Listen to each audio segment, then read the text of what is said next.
Maxime, j'ai 25 ans, je suis donc une ancienne sportive de haut niveau. J'ai fait 6 ans en équipe de France de gymnastique acrobatique, 5 ans en équipe de France de plongeon. J'ai fait bien sûr un petit détour par l'Institut national du sport, de l'expertise et de la performance, donc l'INSEP, pendant pas mal d'années aussi, je dirais bien 5 ans. J'ai fait mes études de journalisme directement là-bas quand j'étais encore sportive, donc encore plongeuse.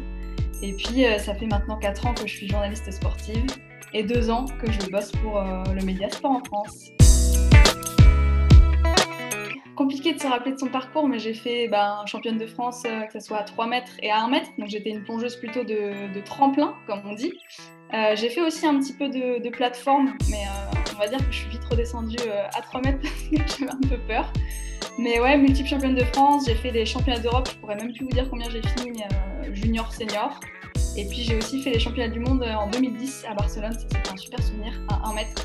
Puis normalement, j'étais en course pour les JO de Rio 2016, mais j'ai craqué avant et puis j'ai arrêté et je me suis consacrée au journalisme. Grâce à mon frère, parce qu'il en avait fait quand il était petit. Et quand j'ai arrêté la gymnastique acrobatique à 15 ans, j'étais déjà sur l'INSEP et je me suis dit non, tu peux pas arrêter comme ça. Donc j'ai fait des essais en fait au plongeon parce que c'est vrai que le parallèle entre gym plongeon, il est assez logique au final et on retrouve pas mal de gymnastes qui se sont reconvertis au plongeon. Très simple, c'est qu'en fait en gymnastique acrobatique, j'avais déjà toutes les bases d'acrobatie, donc je me repérais déjà très bien dans l'espace, les saltos, les vrilles, tout ça, ça me connaissait. Donc en fait, ce qui est marrant, c'est qu'au plongeon, il faut retransmettre donc, tout ce qu'on a appris en gymnastique acrobatique en l'air, au niveau des figures. Mais par contre, il y a une notion que je connaissais pas du tout au plongeon, c'est les entrées à l'eau, et pourtant c'est hyper important, c'est même, je pense, le plus important dans le plongeon. Donc en fait, j'ai juste eu à perfectionner, on va dire, mes acrobaties, et puis surtout à apprendre à maîtriser les entrées à l'eau, et ça, c'est pas une mince affaire. En 2016, donc j'ai arrêté le plongeon peut-être 6 mois avant les Jeux, ouais, ça devait être au mois de janvier 2016. Honnêtement, je pense que c'est dû aussi parce que je mettais pas mal de gamelles l'année d'avant, pas mal de plats, comme on dit. Alors ça peut faire rire un petit peu, mais sachez que les plats, ça fait très très mal. Et voilà, je commençais à me perdre un petit peu en l'air, ce qu'on appelle la perte de figure en acrobatie.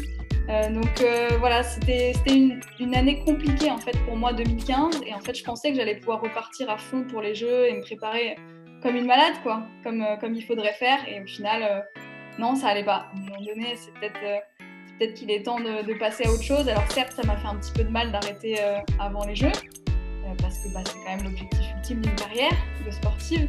Mais d'un autre côté, c'était mieux pour moi. C'était mieux pour moi, pour mon bien mental, on va dire. Je suis allée en mode donne tout ce que tu peux, essaye d'aller le plus loin possible forcément.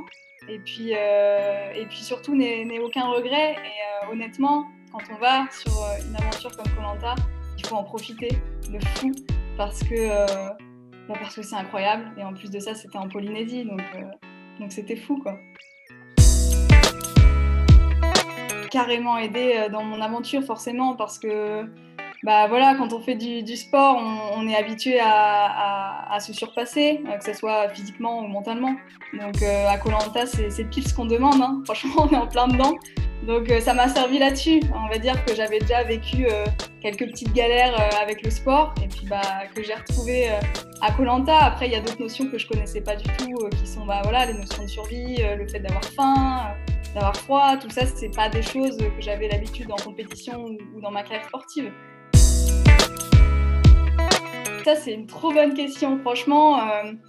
En fait, moi, j'ai eu de la chance d'avoir le plongeon justement parce que pour moi, j'avais pas fini ma carrière en tant que gymnaste et j'ai trouvé ça hyper cool avec le plongeon en fait de pouvoir continuer cette carrière mais dans un sport différent, dans un milieu différent parce que là, on est plus dans le milieu aquatique que dans le milieu terrestre. Donc franchement, un conseil aux anciens gym, mais allez-y, foncez, parce qu'il y a vraiment beaucoup de points communs entre gym et plongeon. Et puis c'est surtout que ça peut vous permettre de faire une très belle carrière de plongeur. Et voilà, après vous allez galérer à maîtriser les entrées à l'eau, ça je vous le dis. Mais il y a quand même plein de gymnastes aujourd'hui, notamment Benjamin Offray, qui font aujourd'hui des entrées à l'eau de malade. Donc c'est un super sport où on retrouve toutes les acrobaties qu'on a en gym. il y a l'adrénaline et peut-être encore plus parce qu'il y a la notion de hauteur aussi qu'il faut gérer au plongeon. Donc franchement, foncer, c'est une super discipline.